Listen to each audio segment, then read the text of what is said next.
to another episode of the Eric and Mark Show. When somebody is a victim of the playground rules phenomenon, the ideal is for them to detach and find a better situation in which they can have an environment more conducive to the growth that they seek and the growth that they probably deserve. But what do you do and how do you cope when every situation in your life is a playground? At work, you're overlooked, overworked, and underpaid.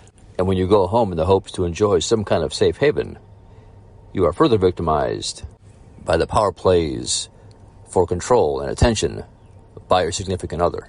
So you join some kind of rec league sport in the hopes to find the camaraderie and social outlet to help cope with what's going on in your life, only to find yourself in yet another cliquish environment where nobody on the team seems interested in welcoming you into the group. Yeah, Eric, so it's funny that you say that because here we are talking about this kind of thing, and I'm thinking to myself, I actually had a day like that where I literally had a situation of feeling like I was getting the short end of the deal at work with a boss who was harassing me. Coming home, and then, my significant other, she goes ahead and she makes a power play, seemingly. At least from my standpoint, it was a power play. And I go into hockey, and then, who wants to bring up the elephant in the room or lack thereof? You know what I'm saying? All the guys are going ahead to make plans to go ahead and do stuff, and I'm the one who's excluded. So it's like one of those days, like wherever I was turning, I was faced with the playground rules, and power play at work, power play at home, and then click in recreational settings. So where do you go after that? Better just go ahead and put on the headphones and listen to some music, watch a TV show, do a game. It's kind of like it makes you just want to do you. Makes you just want to not even socialize sometimes. And that's not me talking from a self-sympathetic standpoint. I'm just I'm not feeling sorry for myself or anything. I'm sure people out there have experienced a lot worse, but at the same time, it still doesn't feel good when it's happening, and I think it's important to learn how to cope. And that brings us to today's podcast, and that was a difficult day for me, and I guess that day I was kind of looking to either just kind of check out altogether, check out meaning just do me, or find some actual practical solutions. How do you get out of feeling this way? How do you turn the tables on this situation? I'd be interested to hear your thoughts on that. So, as a sidebar, I think it's important for us to establish a common definition of coping and its various layers. So, you have the kind of coping where you are, let's say, trying to get through a loss. So, you're not coping to regroup, but you're coping, in other words, let's say you lose a loved one. Nothing you can do can bring that person back. So, you need to find a way to cope to be able to get through it emotionally, get your head right, and move forward. The other kind of coping, which it sounds like you're talking about more as we go to the scenarios of the work front, the home front, and then the recreational front, is where there may be a common theme. Maybe in all three you weren't feeling respected, maybe you weren't feeling listened to, maybe you weren't feeling like you counted or like you were valued. And so you were trying to find those levels of assurance in each one of those scenarios and not really finding any. Does that sound like it describes what you're going through? Absolutely. I was looking for some level of solace, or absolutely, assurance is a great word, in all three aspects of my life, and I just couldn't get what I needed, for sure. So what was the common theme between those three scenarios? Were you feeling left out? Were you feeling not heard? Not valued? So I think that great question, and I think that in the first in the work situation, I was feeling like kind of like undervalued. I was getting the short end of the deal. I was being disrespected, I guess. Yeah, that was a good way to put it. That's the best word I can use for it. Disrespected at work, maybe, and disrespected at home, maybe not appreciated at home, and then excluded. When I went to play hockey, it's like because all the guys are talking about, oh yeah, we're gonna all go out and everything, and then nobody invited me out. Now that's the thing. That's the value of an invitation. By the way, not to go off on too much of a tangent here. Even if even if somebody doesn't go, doesn't accept the invitation, the fact that somebody got an invitation, in my opinion, is a compliment in and of itself. So it would have been nice to be invited, even if I didn't go. It would have been nice to have been included or thought of. But like I said, I got over that pretty quickly, and I was just kind of like, yeah, I think it's natural to want to be antisocial at that point. So just like, hey, like I mentioned before, put on some headphones, do a game on the tablet, or listen to some music, watch a show, and do me, and just that's a safe place. That's a safe place that a lot of us can go to, and when we're victimized by the playground rules. Now, I'm not saying it's effective or it's healthy, but at the same time, I think that people can go ahead and gravitate towards antisocial behaviors because of this social phenomenon.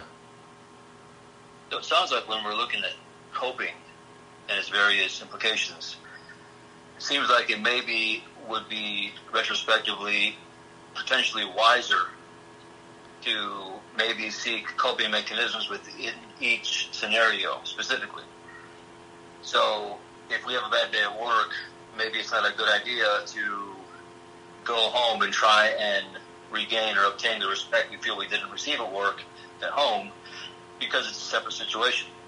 And then maybe it's unfair to the recreational sports league to expect them to give you what you didn't receive at work or at home. Does that sound like it holds any merit? Like, should we have an individualized look at coping with each scenario we're going through? So in other words, if we're having trouble at work, or let's say being overlooked for promotion constantly, should we then seek to reach out to a mentor or to a professional entity to help us regain our bearings, maybe gain perspective, and then try and tackle it that way versus trying to find respect at home that we're not getting at work?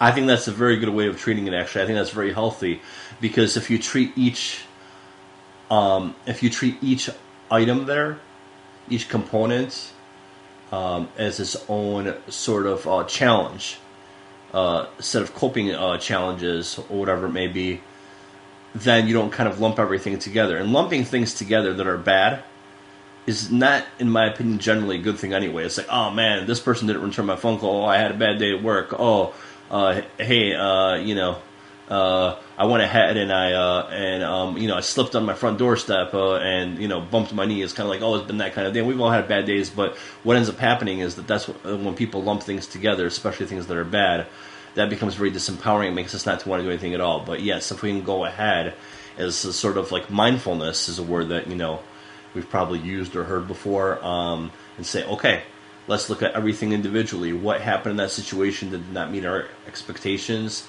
And to your points, we shouldn't look to fill the voids or the gaps in our lives of what happened at work and seek that kind of affirmation at home, or not seek affirmation at the rink with what didn't work out at home. And so I think it's very effective to treat those things, those three things or components separately: the work life, the home life, and the recreational life outside of the home.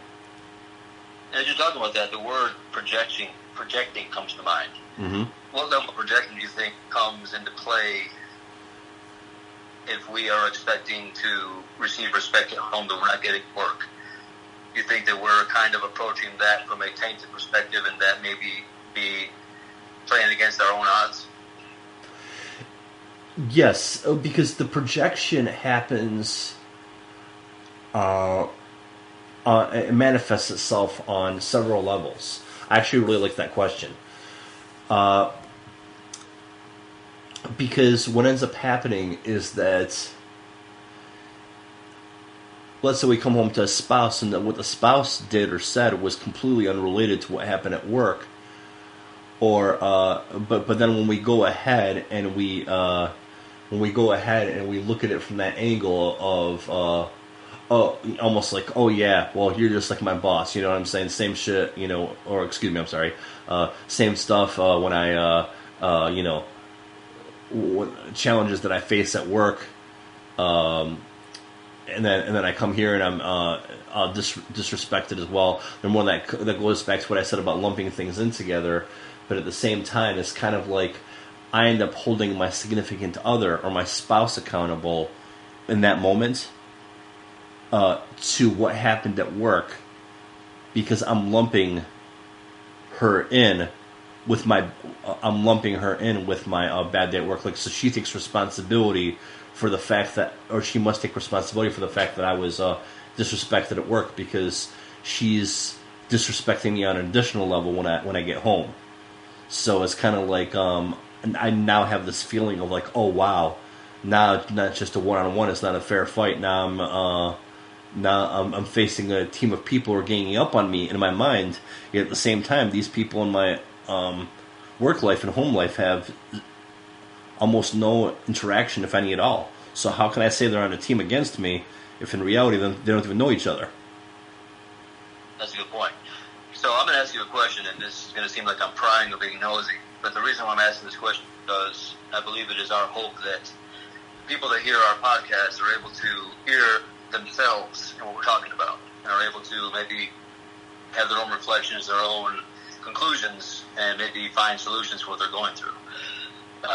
Off the air, we've talked about something called labeling, which is sounds like, feels like,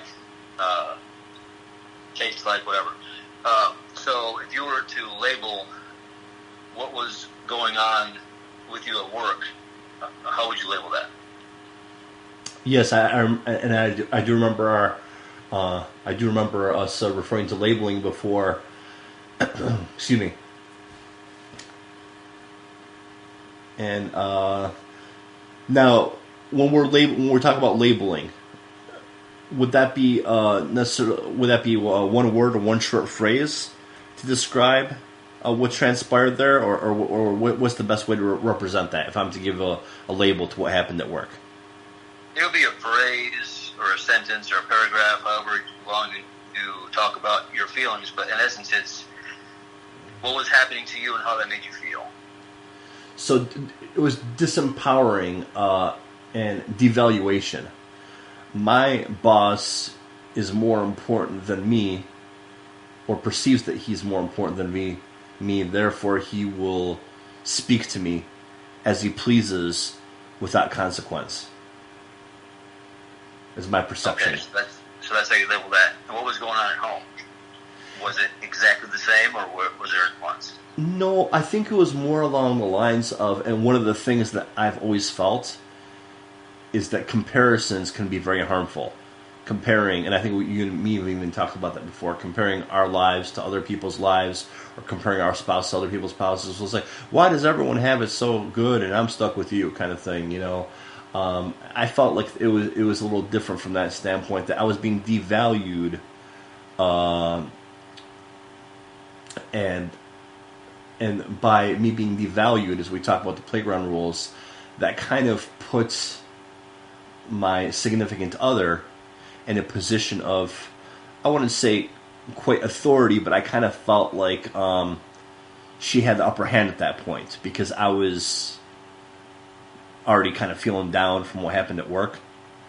Now, I'm not saying that she meant to do that. I viewed it as a power play, but again, that's my perception, you know, and that was my perception. But yeah, I just felt it was the comparison thing. Well, how come all these other couples find time to do this and this? I know that many of you out there have heard that before. How come they have it so good? How come they have a house that's 5,000 square feet, and our house is only 3,500 or whatever? You know, it just sometimes it's to the point of being almost absurd. But comparing someone to somebody else who's more successful than them, or who puts more effort into certain things than them, or has more energy than them, that's a pretty good way to make a person feel bad pretty quickly. So comparison operators would probably be the way that I labeled the second series of comparison operators. So if we speak about responsibility, which one of those three groups have a greater responsibility to value you and what you offer?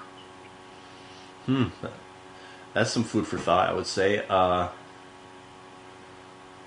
Like they have the same responsibility, or responsibility differing in one is an expectation, like at work it's an expectation that what you bring to the table will be valued in promotion and raise and pay, and then what you bring to the table at home, would that be an expectation, or is that something that you just assume is going to be the case and you don't have to work for it? Or what would the difference be in those two scenarios? That's really important. I think that's a really important thing to answer. Well, if I may, I'll comment on the three scenarios. So I think that the responsibility, there's most responsibility in the first two scenarios, and here's why I'll say that. Because, kind of like they say sometimes, you enter into an exclusive relationship with your employer. It's almost like a marriage, right? So what ends up happening is, I believe that because of the nature of the employment arrangement, I am there to perform a work function, and I'm there to be compensated for that work function. That's just kind of like a baseline, right? That's a little bit of a minimalistic, view on things, but this is just for the sake of this example. Therefore, even though I have a reporting manager, there's no reason why that I could think of that anybody should have the opportunity to talk down to me, because again, it's a mutually reciprocal, relationship. I'm performing a service, and that's their benefit, and they're compensating me for that service, and that's my benefit. So the responsibility, I believe, comes in with an implicit valuing of each other. I am to be valued as an employee of the company, or I should be valued as an employee of the company by my manager and everyone else, at least with the basic amount of respect. But I should value my company as well. It should be reciprocal that, hey, I have a job and I'm compensated either well or at least to, whatever wage or stipend I agree to whatever benefits I agree to. And therefore, there's that responsibility. Now, at home, again, it's a reciprocal relationship, or at least it should be. And, we entered into that relationship voluntarily. Therefore, nobody should have the upper hand over anyone else. My significant other shouldn't have power over me, and I shouldn't have power over her. And, again, people get upset, people get frustrated, they'll project onto each other. That's human nature. That's the dynamics of relationships. But in reality, ideally, there should be no power plays. Now, the third scenario that's interesting is because even though I want to be respected when I go to, for example, play hockey or whatever, the truth of the matter is, by coming to the hockey rink, those guys that I play with haven't necessarily, if it's just pickup hockey, maybe an actual team is different. When you sign up for a team, there's that understanding. But, when you have a bunch of guys that are coming to the rink to play pickup hockey or whatever, nobody really owes anybody anything else other than maybe just looking out for their safety or the fun, basic level of respect. But I don't feel like in a pickup game of hockey, like I really need to be valued by anyone. I'll sort of carve out my own destiny, if I could say such a thing. So if the value in a job, let's say, is the service rendered and the timely fashion and professionalism, what would the standard be in a romantic relationship? Like what should they be able to expect and expect you to reciprocate? Well, this is my take on it.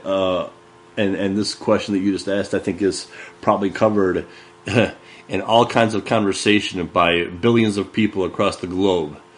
And my best answer to that is, I think there's some fundamental things that people look for in a relationship, including, respect and honesty, faithfulness, loyalty, some level of productive communication. Now, again, not all things are true for all people, but I think what's important is that both relationship partners have similar values about what's important to them. I can't imagine anybody, I know this happens across the world, but I can't imagine anybody would willingly enter into a relationship, at least into a healthy one, knowing that they're constantly going to be disrespected. If they're going to be disrespected or feel disrespected, that's hopefully a one-off, and hopefully nobody ever feels like they need to be at somebody else's beck and call or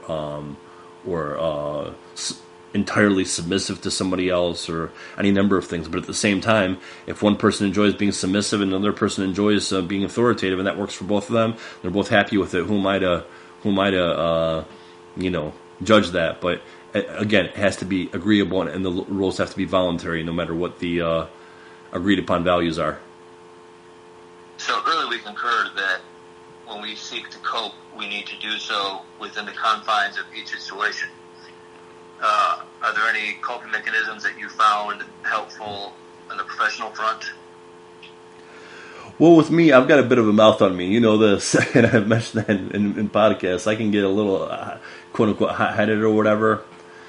And sometimes in a situation, I will just, feel like it's just best to go ahead and to just not say anything at all and just walk out, because sometimes they say, okay, you go ahead, you count to 10 before you respond, especially if you're feeling bad in some kind of engagement or interaction, especially at work and that kind of thing. But sometimes I just feel like I can't do that. Sometimes I just feel like I can't just sit there with my hands folded or stand there and listen to everything that's coming my way. I actually physically need to leave. So, excuse me, I'm going to step out here. In fact, it was to the point, it was absurd to the point that, at one time I was just left, and my manager was saying, Mark, come back here, we got stuff to do. What's going on? Why are you leaving? Kind of thing. So I'll be right back. I like to voluntarily take a breath of fresh air outside, or to walk down the hall, use the restroom, collect my thoughts, whatever it is. So it's better to go ahead and to leave than it is to go ahead and say something which you're going to regret later. And that also gives you an opportunity to go ahead and process your thoughts. I think that's a pretty good coping mechanism, but especially in professional environments, because especially if you're in a conflict, they're watching you pretty closely, and they're watching how you're behaving, how you're interacting, your body language, etc. So you kind of got to find sometimes just get a way to find a way to get a quick foot out the door, and then come back in and kind of reset, and then perhaps at that point you're ready to at least give the challenge another go. So there are probably thousands of people right now listening that may not have the personality you do, or feel like they have the option to detach. So how can we cope with controversial things at work when we feel like we don't have that option?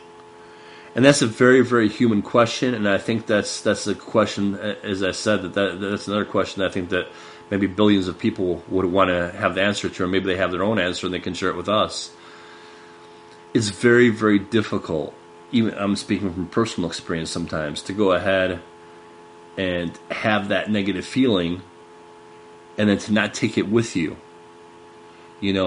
Some people say they're able to leave their problems at the door, or they're able to leave work at work and just focus on home at home. But the truth of the matter is, some people like myself, at times, and this is not always, sometimes I've been like, crappy day at work, let's just leave it. Let's just leave it at the office. Let's just start fresh tomorrow. And I didn't really think about it too much later. It was fine for what it was. I kind of just like maybe escaped an unpleasant situation or just a frustrating day and just started fresh the next day, and sometimes that's okay. But sometimes it's like if you've ever had that feeling, it hangs heavy on your chest. You kind of feel heavy-hearted about it. You're driving back, you still feel angry or upset or hurt or any number of things, and it's like, oh, wait, is it really just as simple as checking your problems at the door? Some people can do it. With me, I've noticed that I'm like, hey, man, I wasn't doing that great at work, and now it's affecting me. It's now infiltrated in my personal life. Now I'm at home, and me, usually a pretty talkative guy, I'm not saying much during dinner and all that kind of stuff. And I think that it's just diversion. Sometimes diversion is good. You go ahead. Let's go ahead and listen to a podcast, like the Eric and Mark Show. Let's go ahead and listen to some music. Let's go ahead and check out a funny clip of something that happened, or some comedy shorts, or kind of America's Funniest Home Videos, stuff like that. Sometimes laughter, they say the healing power of laughter, because laughter is not only healthy, but it also distracts you. So those are kind of some of the things that I do, and like I said, they work with, I'm not saying that I have all the answers, they work with varying, I guess you could say, levels of success, depending on the magnitude of how upset I was and that kind of thing. I'm curious to see, how about you? What are some of the things that you do? What are some of the things that help you if you've had a bad day at work, or you had a tough situation at home, or any number of things? Maybe something that you were doing in pursuit of a hobby, one of the sports teams that you coach didn't go so well, and you were upset about it. What kind of things would you say you've been able to employ effectively? Well, this podcast has been very helpful. It's been very therapeutic. Talking things through, I guess, is one of the main ways that I am able to cope. People, I guess, have different ways of coping. Some people, like you said, need to listen to something. Some people, like myself, lean heavily on faith as well. And something I find about myself personally is that you tend to want to cope more when you have to. So in other words, if you're a single guy or a single gal and you don't have any responsibilities, live at home, you're not paying rent, you may not feel like you have to cope with anything. You may feel above the world and, give zero tolerance kind of thing. But the more responsibilities you have in life, being married, having children, you really have to find coping mechanisms because you can't just quit every job because something doesn't go your way. Exactly. That's exactly right. So I found different outlets, like you said, coaching, and I like to write. The podcast is entertaining. It's also, like I said, therapeutic. But I guess just seeking to understand yourself, I guess, is probably one of the biggest concepts in realizing that what you're going through, thousands of other people have gone through the same thing. And so trying to find maybe a mentor that can help you, maybe talk you through it, or finding, I guess you have to identify, do you want someone to vent with or someone that can help you? That may be another nuance of coping. Do you currently have any mentors that you reach out to that can help you through things, or you are more of a solo artist kind of thing? There are several that I've tuned into. Well, for example, yourself, talking through some of those things with you has been helpful to me at times, and you even pointed out at times that even the dialogue that we've had, even when you've been helping me out with some advice, has been helpful to you too in some ways to put some things in perspective. So reaching out to friends is always a good thing. I don't listen to podcasts other than ours too frequently, too regularly. But at the same time, there are several that I will turn on, kind of like I'll go in phases where I listen to them more, like Tony Robbins. He's one of the guys that I will listen to because I've just always liked, not because he's one of the most popular guys or anything, but because I just like I like his energy. He has some really good ideas about and some good metaphors on how to go ahead and purge bad things that happen to us. So, for example, one of my favorite examples that I get from him, and this is with respect to him and a reference to him and his work, is when he talks about the bad movies. Something bad happened to you in your life. It's like a bad movie. So what do? You have that bad movie on the shelf. You can throw it out. You don't need to see it again. Why would you want to go ahead if you didn't enjoy that movie at the theater? You didn't enjoy that movie on a DVD or even further back in history, a VHS player or whatever. Why do you want to watch it again? So you can just go ahead. The things that happen that are bad in your life, just try to do your best to purge them, like a bad film that you just never want to see again. Let's watch good films. Let's watch as many good films as we can, and the bad films, we can experience them once and we never have to see them again. I really like that metaphor a lot, and so I always have to remind myself of it. So Tony, yeah, he's been good, and he's, of course, he's definitely influenced a lot of people, and I've heard some different things from some of the guys that you've brought up before, like some of the podcasts from Jordan Peterson and Jocko Williams, guys like that.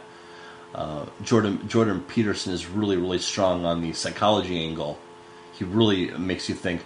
Jocko Williams is kind of like a tough guy, man's man, if I can use such a phrase. And it's kind of like, hey, how you not let other people kind of get the best of you in situations. So, he's got some good intellectual property here, maybe unintentionally, that we can sometimes draw upon for the playground rules and make sure that other people are not getting the best of us. But his is sort of kind of like, he's a former military guy, and I think that his is like pretty much, hey, this is when we're feeling tough, but what are we doing when we're not feeling so tough? So yeah, I would say those three guys are really interesting to me, especially Tony. I've drawn upon in some really vulnerable times in my life. Cool. I'm sure Freudian slip, but Jocko Willink, he's the retired Navy SEAL commander, and he, like you said, he has a very good perspective. One of his main things, I guess, for coping for him, even though he doesn't label it as such, is his title of extreme ownership. And I guess, that can be a good way to maybe direct our conversation. How do we own what's going on in our lives, and what role does that have in coping? In other words, we spoke about forecasting your problems into a different front. So you have a bad day at work, so you go home and you expect it's going to be the same at home, and so you go enter the home with a certain mindset, and then you can end up skewing what's going on at home, and then you see that's not working, so you try and pull your head down and go to maybe a rec sport of some kind, and you find that you are not receiving the support you need. What role does extreme ownership have in all this? Like, what can we do to own what's going on with us? Or do you think that that's not a part of the solution? That's an interesting take on things. I didn't heard that specific podcast, or maybe talked about it in several of those podcasts, but I think that's what it is. I think that sometimes even with myself and maybe some other people out there, I'd love to hear from them. We love to hear from them. Feel the same way. Sometimes we go to the extremes. So sometimes you want no ownership of any of it whatsoever, right? It's like, oh man, I just want no part of this. I don't want this to occupy me in any way, spiritually, emotionally, mentally, physically, nothing. They just want to completely remove themselves. Grief is one of those things that happens, especially when someone's in a breakup, mourning the loss of a loved one. It's like there's a process, there's stages of grief, whether people believe in those or not, but there are stages of grief in the field of psychology and that kind of thing, and that they discuss. And sometimes people don't want to do that. They don't want to put in that work. They say, you know what, I would just as soon go ahead and just remove myself from that equation altogether. To go ahead and own that grief, to face it. That's not saying anything bad about somebody who doesn't face it, but to face it takes a heck of a lot of courage. How does a soldier keep on fighting in the midst of a war? Is it, if he lost his best friend, his or her best friend, his or colleague or whatever, what ends up happening is you have to keep on fighting in those situations. Now, part of that is just adrenaline and survival instinct and desperation. And part of it is there's a level of coping that's gone on where a person doesn't want to think cold logic, but at the same time, they're like, I just lost somebody who's important to me, but at the same time, I need to keep on fighting because I've got, family to go back to, or, war where I have to keep on defending, whatever it is I'm defending. I mean, I'm against war altogether, but that's a different note. But I'm just saying, metaphorically, if somebody's fighting a war, they're trying to achieve a certain objective. So they keep on pursuing that objective despite the loss of somebody important to them, people who they were in the trenches with. So I think the extreme ownership metaphor or phenomenon, if we can call it that, idea is very interesting. I think it's very interesting. And I could think of cases where I've taken on something for myself with that angle of extreme ownership without knowing back then that's what it was called, I guess you could say, and just owned it and admitted it and processed it. And then there's other cases where I just went ahead and just escaped it altogether. Something that happened, I'm like, I want no part of this. I want to disassociate myself with this. I'd rather not talk about it again. And I don't want to invest any aspect of my being into this. And I would say that most people that I know, they're good people and everything, but no judgment here, but they gravitate towards the latter. They'll go ahead and they'll escape something bad that happens in a lot of cases, and it's almost like the next time you talk to them about it, it's almost they ask like they like it never happened. It's like, I have nothing to say about that. It's done. Been there and done that. Bye. I think there's some level of desperation in that. I might be wrong, but that's the way I see it. And what do you think about this? It seems like the way the world works is until you learn how to cope with something, you're going to keep on facing it with different people. So to keep on, maybe, let's say, to use the phrase, running away from things, all you're doing is you are detaching yourself from the battle to see the battle again in a different format. Do you agree with that statement? Yes. Yes, absolutely. You will see it again in a different format. However, it is sometimes nice to start with a clean slate, though.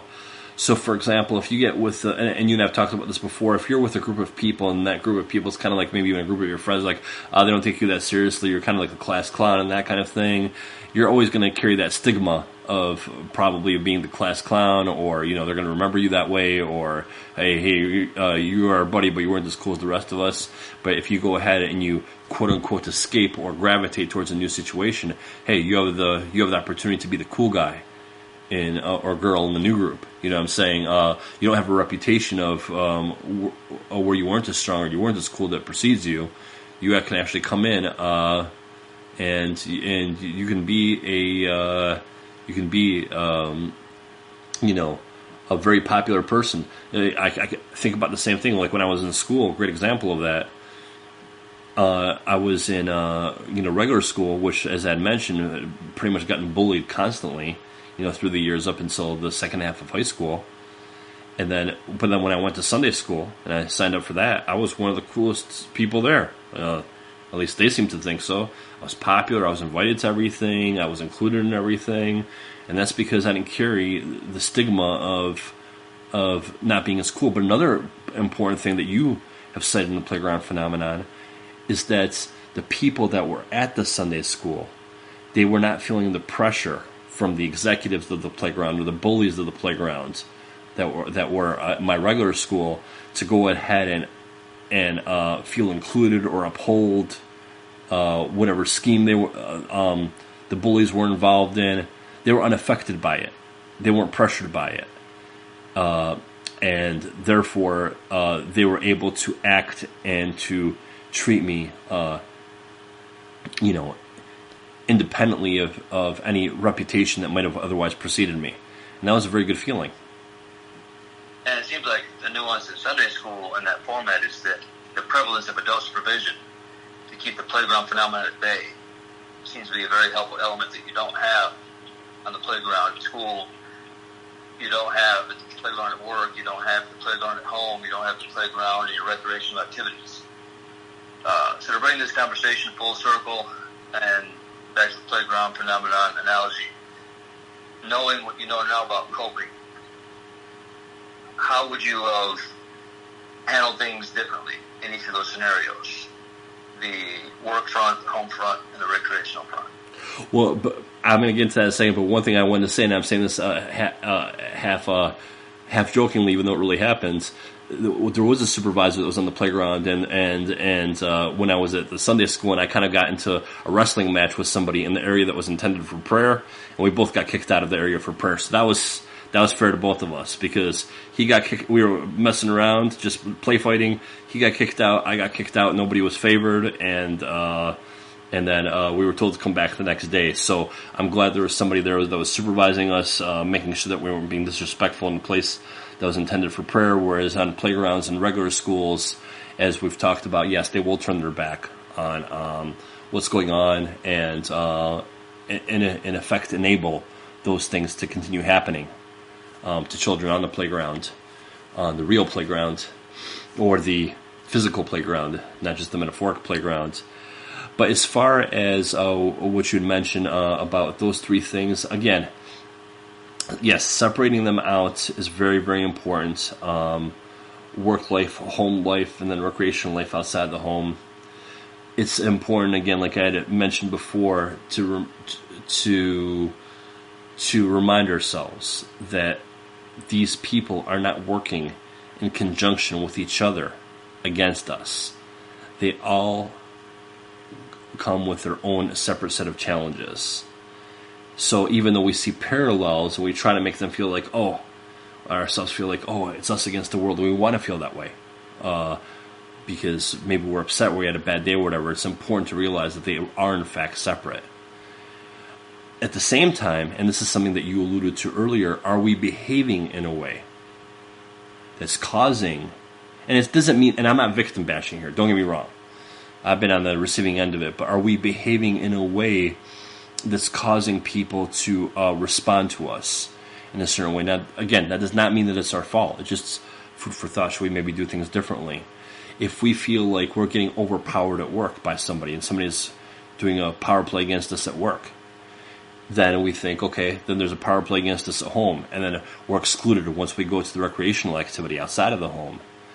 Is there something about our personalities, a way that we can look inward, and again, not blame ourselves, but just say, hey, is there something that I could be doing differently myself to make my situations with these three groups of people, in these three different places better? Is there a way that I'm coming on too strong? Or maybe I'm not strong enough. Maybe I'm not being assertive enough. Maybe I'm being too passive. Maybe I'm being too submissive. But again, I'll say it again and I'll repeat it. It's important that we don't blame ourselves, because sometimes these things are out of our control. We get bullied for no good reason, and we should never get bullied at all. What I'm saying is there's nothing that we're doing wrong that makes us, people bully us. It's just more along the lines of, again, what can we do to cope, or what can we do to make ourselves, if anything, seem less vulnerable to that bullying. With me, it was the projection, in some cases, of a tougher exterior. Hey, you know what? You got to be externally tougher.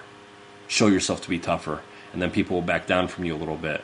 Now, of course, when you show yourself to be a little bit tougher, and you bring that home, then sometimes you're more confrontational at home too, and that doesn't work that well, or that kind of bleeds over into certain other scenarios where you may have disagreements and that kind of thing. But I think it's always important for us to look at ourselves and say, okay, what can we do to make this situation better? And that's part of the ownership component that you alluded to. It's easy to just go ahead and blame everybody else, say, oh, everybody else is at fault for this, and I'm the victim. But there are some situations where perhaps we can act differently, or we can go ahead and make our situation better. In the situations, some of those situations, we are not able to make our situation better no matter what we do, and that's unfortunate, and those things do happen in life. And I'd like to hear your thoughts on the same thing. I don't know if Michael Jordan actually said this, but I think it's something he alluded to quite frequently when they asked who he was trying to be better than, who was he competing against. And it seems like Michael Jordan's coping mechanism, probably the coping mechanism of most of the stars, is that they enter the world with the viewpoint of, I am trying to improve myself. And it seems like if we take the expectation off of our boss and off of our girlfriend or wife and off of the lads or lasses in the hockey rink, and not be there to gain respect, but be there to be a better person and to get better each day that we go there, that may be probably one of the best forms of coping. I'm not saying that I'm a master at that, but I think that's probably the best way to detach yourself from the grind or from the rat race of everyone trying to be noticed, because really everyone's trying to be noticed. It's probably to focus inward, like you're saying, and just try and be the best you can every day, and try and proceed to the best you can every day. Absolutely, and we talk about that Michael Jordan, being excluded from that high school basketball team. He could have blamed the team or any number of situations that were stacked against him. Maybe he didn't feel like he got a fair tryout or whatever, but he used that seemingly to fuel him. And instead of blaming the team outwardly, perhaps he went ahead and himself decided, hey, you know what? I don't want to give them any excuses. I want to be better. Like a great sports analogy I'll burden you with.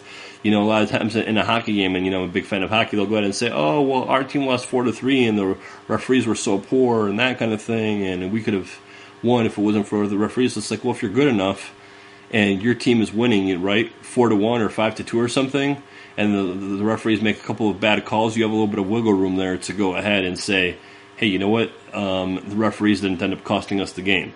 So if you can only control what you can control, and don't put yourself in a position in sports, the referees or the umpires or whoever they are decide the game for you, because we've seen that happen, the horrors that happen in professional sports when the referee fate of a game or a team is on the tip of a referee's whistle.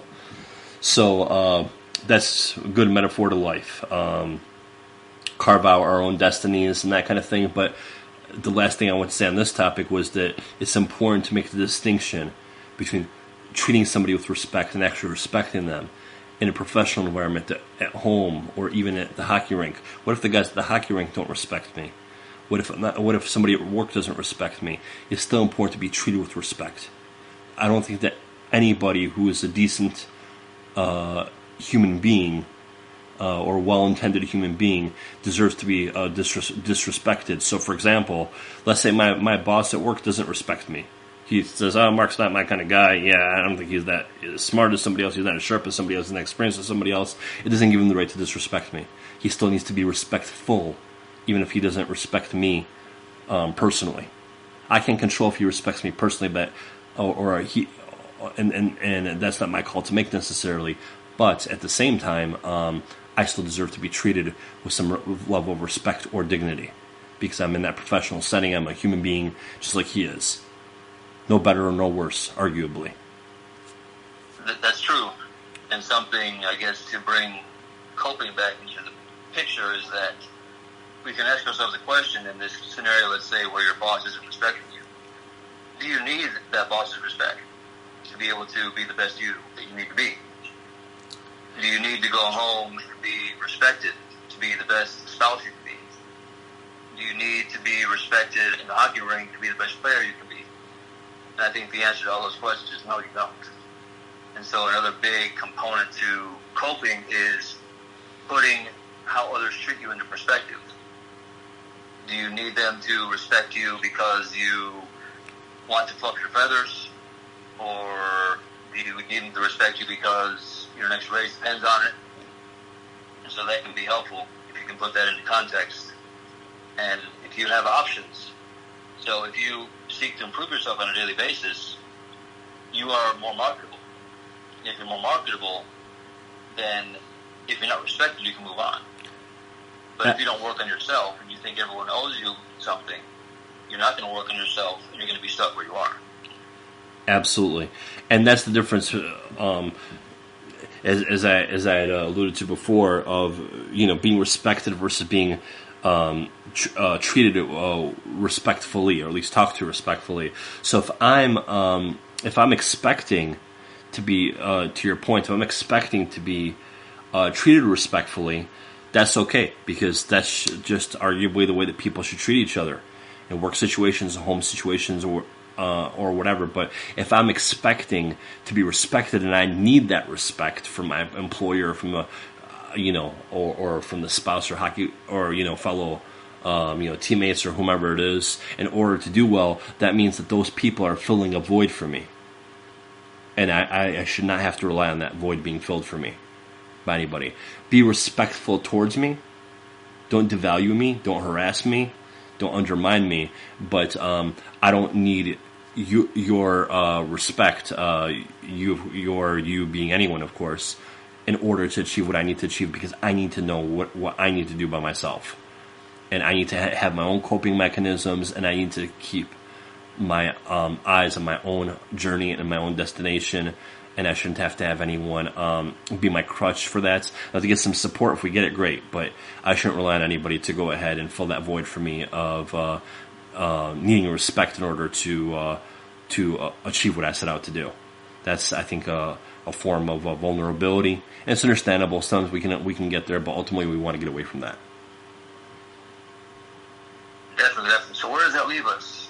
How do we bring this 6th episode to its conclusion?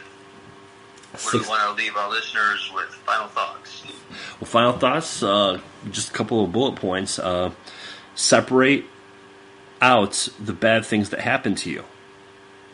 And don't lump them all together, because then it just seems like it's just too much to take on. It seems like everyone's against you. Find the safe place. Safe place, like I said, it could be anything. It could be a comedy show. It could be a podcast. It could be favorite song, favorite group, favorite album, any number of things. Maybe you could just go the scenic route on the way home from work, instead of going the route where you're standing in traffic for 12 miles or whatever. Any number of things. We've got to be able to be strong enough. Again, not a judgment thing. This is just an empowerment thing. Strong enough in order to find those safe places for ourselves and those sources of strength for ourselves. And also the last thing that we discussed, which I'll tack on as a bullet point, the difference between being respectful versus feeling the need to be respected. I think it's important to make the distinction. We don't need people to respect us for us to be successful. We shouldn't need that, but it's not too much to ask. It's a very reasonable ask for people to be respectful, at least in the way that they talk to us, in the way that they treat us. My final thoughts are going to be a little bit of tie-in and a little extra credit bonus points. So as you know, I coach youth soccer. And something I'll always tell the teams that I coach when we face a better team, whether they're more athletic or they're more technical, and they'll tell me, this team doesn't respect us. And I'll say, well, let's take a look at that. Why do you want them to respect you? If they respect you, they're going to admit that you're good too, and they're going to play harder, right? So if they don't respect you, they're going to put their guard down. And so in competitive arenas, such as in sports or at the workplace, it can be a coping mechanism to view competition as, if they don't respect you, it's better for you, because then they're not going to be competing against you. They're not going to view you as a threat. This may be a cheesy reference, but in one of the Karate Kid movies or Cobra Kai episodes, Miyagi's giving advice to his protege, and he says, one of the best ways to not get hit is to not be there. That's right. I remember that. So one of the coping mechanisms, I guess we can extrapolate from that, is that take your battles. Probably one of the best coping mechanisms you can have is deciding what you're going to fight for and what you're not going to fight for. And that is deciphering what is important and what is not important. There are some battles in life, especially in the home front, that you can win, but you actually lose. So be mindful about the battles you pick.